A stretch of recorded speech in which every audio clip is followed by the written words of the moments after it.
महाराष्ट्र की सियासत में कुछ बड़ा होने के संकेत मिल रहे हैं। जिस तरह से एनसीपी एसपी गुट के चीफ शरद पवार अचानक सक्रिय हो गए हैं, उसने महायुति गठबंधन की नींद उड़ा दी है।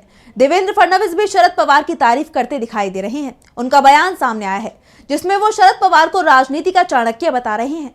तो क्या फडणवीस और बीजेपी पवार की सक्रियता से डर गए हैं?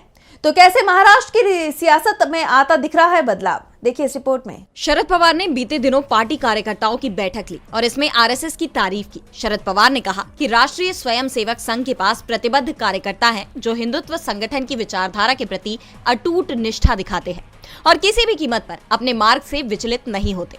हमारे पास भी ऐसा काडर आधार होना चाहिए जो छत्रपति शाहू महाराज, महात्मा फुले, बी.आर. अम्बेडकर और यशवंत राव चव्हाण की विचारधारा के प्रति प्रतिबद्ध हो।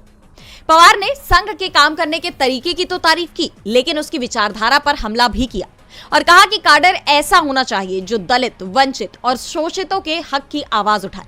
इससे पहले शरद पवार ने अपनी पार्टी को एकजुट करके महायुति गठबंधन को सख्त संदेश दिया था, जिसकी तरफ से शरद पवार की पार्टी में सेंधमारी की कोशिश हो रही थी। और अब पवार की सक्रियता ने महायुति गठबंधन को चिंता में डाल दिया है। देवेंद्र फडणवीस के बयान भी बदलते दिखाई दे रहे हैं, क्योंकि फडणवीस को 5 साल पहले शरद पवार करारी मात दे चुके हैं, जब फडणवीस सीएम पद की शपथ लेने के कुछ ही घंटे बाद इस्तीफा देने को मजबूर हो गए थे। फडणवीस ने शरद पवार को राजनीति का चाणक्य कहा है और ये भी स्वीकार किया है कि राजनीति में कुछ भी संभव है।